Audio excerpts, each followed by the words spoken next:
नमस्कार दोस्तों, जय श्री कृष्णा। आप सभी का हमारे YouTube चैनल निष्कर्ष कहानियाँ में एक बार फिर से स्वागत है। दोस्तों, अगर आप मेरे चैनल पर पहली बार आए हो तो चैनल को सब्सक्राइब कर लेना और बेल आइकन प्रेस कर देना ताकि आने वाले हर एक वीडियो का नोटिफिकेशन मिलता रहे। हमारी आज की कहानी है संघर्ष ही जिंदगी है। तो चलिए शुरू करते हैं आज की कहानी। किसी गाँव में एक किसान रहता था, उसका नाम था रामलाल। रामलाल परमात्मा से बड़ा ही नाराज था। रामलाल दिन रात एक करके खूब मेहनत करता था। कभी बाढ़ आ जाती, कभी सूखा पड़ जाता, कभी तेज धूप तो कभी ओले पड़ जाते। हर बार किसी न किसी कारण उसकी फसल खराब हो जाती थी। एक बार वह बड़ा तंग आ गया था और दुखी मन से अपने प्रभु से प्रार्थना करने लगा कि हे प्रभु, आप तो साक्षात परमात्मा हैं, आप जो चाहो कर सकते हो। इसीलिए मेरी आपसे एक प्रार्थना है, आप एक साल मुझे मौका दीजिए।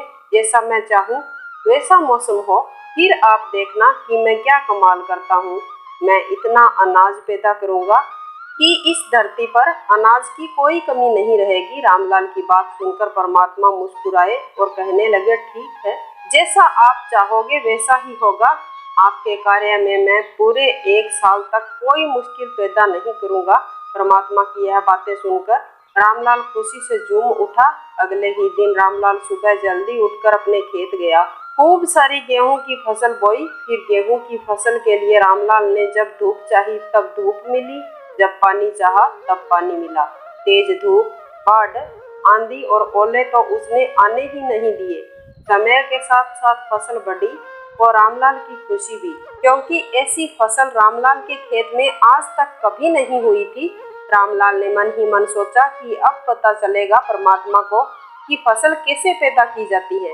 परमात्मा तो बेकार में ही इतने दिन से हम किसानों को परेशान कर रहे थे। अब फसल काटने का समय भी आया। रामलाल फसल काटने खेत गया, लेकिन जब फसल काटने लगा तो हक्का बक्का रह गया। रामलाल ने देखा कि गेहूं की एक भी बाली में गेहूं नहीं था, सारी बालियां अंदर से खाली थी।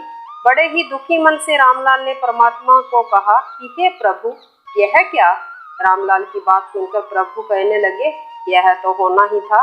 तूने पौधों को संघर्ष का जरा भी मौका नहीं दिया, ना ही तेज धूप में तपने दिया और ना ही आंधी ओलों से जूझने दिया। उनको किसी भी प्रकार की चुनौती का जरा सा भी एहसास नहीं होने दिया। इसीलिए तो सभी पौधे खोखले रह गए हैं। जब आंधी आती है, तेज बारिश होती है और ओले गिरते हैं, तब पौधा अपने बलबूते पर खड़ा रहता है। वह अपना अस्तित्व बचाए रखने के लिए संघर्ष करता है और इस संघर्ष से जो बल पैदा होता है वही उसे शक्ति देता है और ऊर्जा देता है और उसकी जीवितता को उभारता है। सोने को भी कुंदन बनने के लिए आग में तपने, हथौड़ी से पीटने, गलने जैसी चुनौतियों से गुजरना पड़ता है। तब जाकर उसकी स्वर्णिम आभा उभरती है और उसे अनमोल बनाती है। ठीक उसी तरह मानव जीवन में यदि संघर्ष ना हो, चुनौती ना हो, तो आदमी खोखला ही रह जाता है। उसके अंदर एक भी गुण नहीं आ पाता है। यह चुनौतियां ही है जो मानव रूपी तलवार को धार देती है, उसे सशक्त और प्रखर बनाती है। अगर प्रतिभाशाली बनना है तो चुनौतियां तो स्वीकार करनी ही पड़ेगी। वह ऐसा कोई भी मनुष्य नहीं है जिसे संघर्ष और चुनौतियों का सामना ना करना पड़े। तो दोस्तों, यह थी हमारी आज की कहानी। अगर अच्छी लगी है तो इसे लाइक और शेयर जरूर करना।